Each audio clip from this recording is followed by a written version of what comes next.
अस्सलाम वालेकुम, मेरा नाम है रमशा इकबाल और आज हम लोग चैप्टर नंबर 15 इनहेरिटेंस के लेक्चर नंबर 6 स्टार्ट करने वाले हैं। और आज हमारा टॉपिक है कोडोमिनेंस एंड इनकम्प्लीट डोमिनेंस। इस टॉपिक से स्टार्ट करने से पहले हम देख लेते हैं कि साइंटिस्ट ने क्या किया था कि जिसके बाद ये कोडोमिनेंस और इनकम्प्लीट डोमिनेंस को उन्होंने प्रपोज किया था।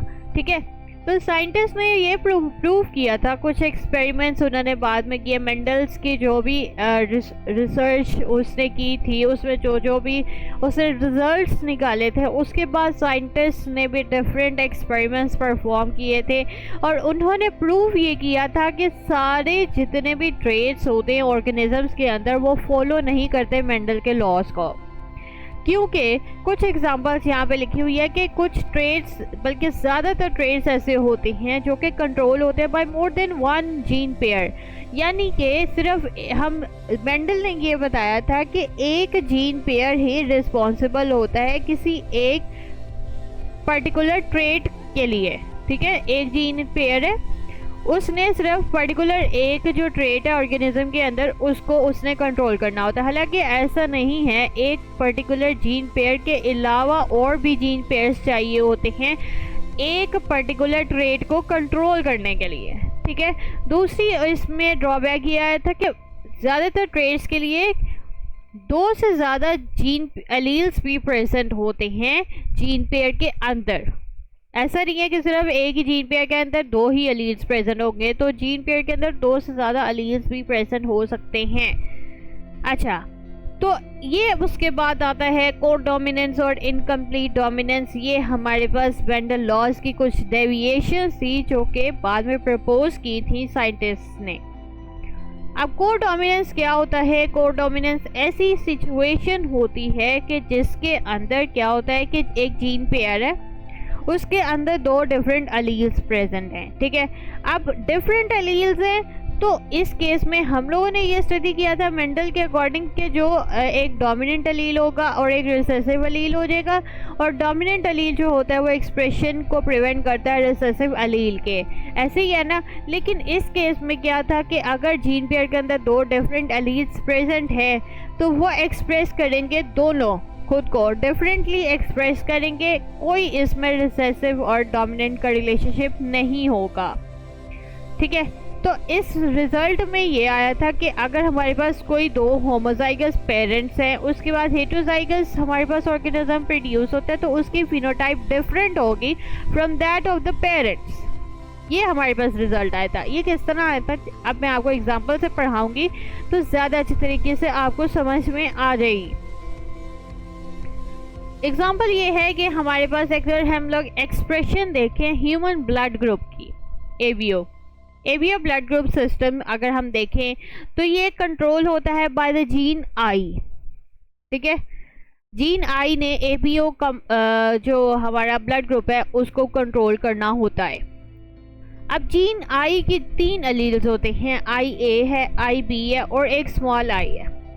ठीक है, अब अगर एलील आई ए ब्लड के अंदर प्रेजेंट है तो ब्लड में हमारे पास अगर एलील आई ए है तो ब्लड के अंदर क्या होगा, एंटीजन ए प्रेजेंट होगा, तो उसकी फिनोटाइप होगी कि उसके ब्लड का ग्रुप क्या होगा, ए है। ठीक है, इसी तरह अगर एलील आई बी है तो उसका ब्लड के अंदर एंटीजन बी प्रेजेंट होगा और फिनोटाइप उसकी होगी ब्लड ग्रुप बी, यानी कि उसका ब्लड ग्रुप होगा बी। जिसके अंदर एलील स्मॉल आई प्रेजेंट है उसके अंदर कोई एंटीजन नहीं प्रेजेंट होगी उसके ब्लड के अंदर, तो उसकी फिनोटाइप होगी ब्लड ग्रुप ओ। ठीक है, उसके बाद हमारे पास आता है allele I A and I B. अगर दोनों हमारे पास एलील्स प्रेजेंट है तो वो डोमिनेंट होंगी ओवर आई, स्मॉल आई जो होता है उस पर डोमिनेंट होंगी अगर हमारे पास दोनों एलील्स प्रेजेंट हैं। तो इस केस में क्या होता है, ये जो हेटेरोजाइगस जीनोटाइप है आई ए और आई बी में, अब ये दोनों हेटेरोजाइगस कंडीशन है। ठीक है, अब इसमें क्या है, कोई इसमें डोमिनेंट नहीं होगा, दोनों ने अपने अपने एलील्स के लिहाज से अपने एंटीजन्स प्रोड्यूस करने हैं। ठीक है, कोई इसमें रिसेसिव नहीं होगा, कोई डोमिनेंट नहीं होगा, दोनों ने अपने अपने इसमें एंटीजन्स प्रोड्यूस करने हैं। स्मॉल आई में देखा कोई एंटीजन प्रोड्यूस नहीं होगा, लेकिन अगर जिसके अंदर अलील IA और IB दोनों है तो फिर उसमें दोनों एंटीजेंस प्रेजेंट होंगे उसके ब्लड के अंदर। कोई रिसेसिव नहीं होगा, कोई डोमिनेंट नहीं होगा। यही आगे पूरा प्रॉपर टेबल में भी बताया हुआ है कि जीनोटाइप अगर हमारे पास IA है या हमारे पास IA और स्मॉल I है तो इस केस में एंटीजन जो प्रोड्यूस होगा वो एंटीजन A है और ब्लड ग्रुप उसका A होगा और ये डोमिनेंट होगा ओवर स्मॉल I के, इसलिए उसका ब्लड ग्रुप A ही होगा। ठीक है। और अगर हमारे पास IB और या फिर IB स्मॉल I है तो इस केस में भी एलील जो IB होगी वो डोमिनेंट होगी ओवर स्मॉल I, इसलिए उसका ब्लड ग्रुप B ही होगा। ठीक है। अगर दोनों हमारे पास स्मॉल I हैं तो उसके अंदर कोई एंटीजन नहीं होगा, ब्लड ग्रुप उसका O होगा और एलील I क्योंकि है ही रिसेसिव। ठीक है, इसीलिए उसका कोई एंटीजन प्रेजेंट नहीं होगा। और अगर हमारे पास IA और IB दोनों हैं तो इस केस में क्या होता है कि ये दोनों को डोमिनेंट है, यानी कि इसमें दोनों हमारे पास एंटीजेंस प्रेजेंट होंगे और उसका ब्लड ग्रुप होगा AB। दोनों एंटीजेंस उसके अंदर प्रेजेंट हैं। ठीक है, ये हमारे पास है को डोमिनेंस।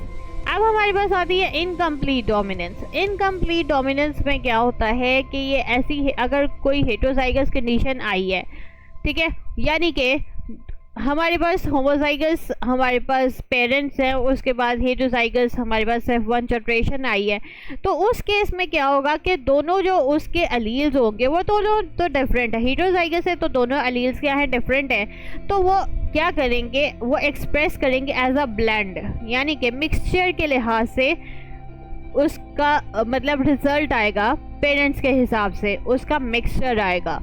तो इसमें कोई भी अलील जो है वो डोमिनेंट नहीं होगा दूसरे में। इस केस में भी कोई डोमिनेंसी नहीं है।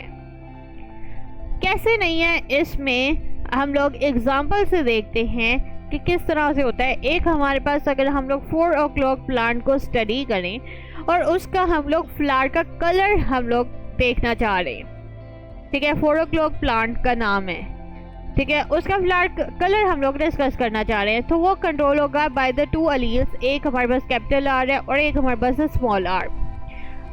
अगर हम लोग क्रॉस करवाएं true breeding homozygous red flower plant, यानी कि डबल R जो कैपिटल है, दोनों रेड फ्लावर को डबल R कैपिटल से रिप्रेजेंट किया गया है, और ट्रू ब्रीडिंग हमारे पास होमोजाइगस ही है, वाइट फ्लावर्ड हमारे पास प्लांट है, यानी कि दोनों स्मॉल r है।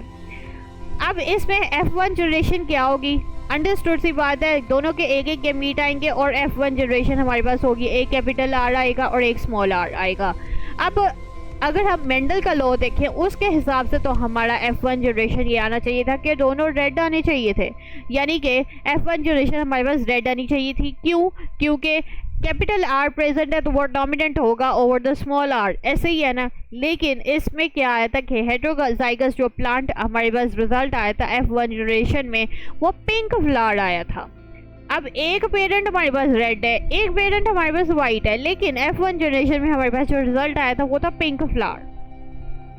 तो इसका मतलब ये है कि कोई भी उनमें से कोई डोमिनेंट नहीं था, कोई रिसेसिव नहीं था, दोनों ने अपनी अपनी क्या किया, एक्सप्रेशन की है, इसलिए एज अ मिक्सचर हमारे पास रिजल्ट आया। उसके बाद क्या हुआ कि दोनों हेटेरोजाइगस जो प्लांट्स है उनको आगे फर्दर क्रॉस करवाए, तो F2 जनरेशन में हमारे पास फिनोटाइप्स आई थी, रेड भी आई थी, पिंक भी आई थी और वाइट भी आई थी। अब हम क्रॉस देख लेते हैं। पेरेंटल जनरेशन है RR हमारे पास, जिनके अंदर रेड फ्लावर्स हैं, जिनके अंदर वाइट फ्लावर्स वो स्मॉल r से रिप्रेजेंट किया गया है, उनके एक एक गैमीट आएगा। F1 जनरेशन में हमारे पास एक कैपिटल R है, एक स्मॉल r है, तो इस केस में हमारे पास क्या है, पिंक फ्लावर आया। अब पिंक फ्लावर हमारे पास आगे F1 को फर्दर सेल्फ फर्टिलाइज करवाया गया, तो जब दोनों को क्रॉस करवाया फर्दर आगे गैमीट्स आएंगे, तो F2 जनरेशन में क्या आया कि इधर हम लोग कैपिटल R इधर स्मॉल r और कैपिटल R स्मॉल r लेते हैं, क्रॉस करवाया, इधर से कैपिटल R दोनों आगे, यानी कि ये दोनों रेड कलर के आएंगे क्योंकि दोनों कैपिटल R है। इधर हमारे पास एक कैपिटल R है, एक स्मॉल r है, जो कि F1 जनरेशन वाला आया है, तो यानी कि इसका कलर होगा पिंक कलर। इधर भी हमारे पास एक कैपिटल आर है और एक स्मॉल आर आर है, नीचे है। तो ये दोनों हमारे पास क्या है, ये F1 जनरेशन वाले है, तो इधर भी पिंक कलर आएगा। और लास्ट में हमारे पास है स्मॉल आर और स्मॉल आर जो कि वाइट कलर को रिप्रेजेंट करता है। तो इसकी रेशियो आई है, एक हमारे पास रेड है, 2 पिंक है और एक वाइट है, तो 1:2:1 आया। तो इसमें हमारे पास इनकम्प्लीट डोमिनेंस में क्या शो हुआ है, शो ये हुआ है कि कोई भी इसमें डोमिनेंट नहीं है, कोई भी इसमें रिसेसिव नहीं है। हर एक अपनी फिनोटाइप अपने अलील्स के लिहाज से शो करेगा, ठीक है, अपनी एक्सप्रेशन शो करेगा, ठीक है। अब मैं आपको बुक से पढ़ा देती हूँ। यहाँ से आज हम लोगों ने स्टार्ट किया कोडोमिनेंस एंड इनकम्प्लीट डोमिनेंस। इसमें आपने क्या याद करना है, आपने ये याद करना है कि इसकी डेफिनेशन याद करनी है। हो सके तो आप सिर्फ ये बता दें कि ABO ब्लड ग्रुप सिस्टम इसकी एग्जाम्पल है, ठीक है, वैसे और इसमें कुछ नहीं आता। और ये MCQs के लिहाज से आ सकता है ये सारा कुछ कि अगर एंटीजन A है प्रेजेंट तो फिर एलील कौन सा प्रेजेंट होगा, या एंटीजन B है तो कौन सा होगा। तो ये MCQs के लिहाज से आपने प्रिपेयर करना है। फिर उसके बाद इनकम्प्लीट डोमिनेंस को भी आपने इसकी डेफिनेशन याद करनी है और साथ में एक एग्जाम्पल को हम लोग एज अ 4 o'clock प्लान के लिहाज से आप लोग लिखते ना कि उसमें पिंक कलर का फ्लावर शो होता है, तो यानी कि कोई डोमिनेंट नहीं होता। इन 4 o'clock plants the 3 flower colors are red, pink and white. There is no specific gene responsible for producing pink flowers. तो इसमें हमारे पास 3 कलर के फ्लावर्स आए, इधर रेड, पिंक और वाइट है, लेकिन इसमें कोई स्पेसिफिक जीन नहीं है जिसने पिंक फ्लावर्स को शो करना है, प्रोड्यूस करना है, ठीक है।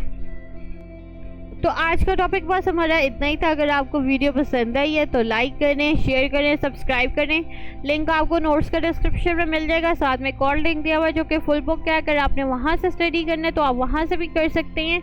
आज का टॉपिक बहुत ईजी था, ठीक है, आपने सिर्फ डेफिनेशंस और MCQs के लिए बस रीड करना है। तो आज के लिए इतना ही। अल्लाह हाफिज़।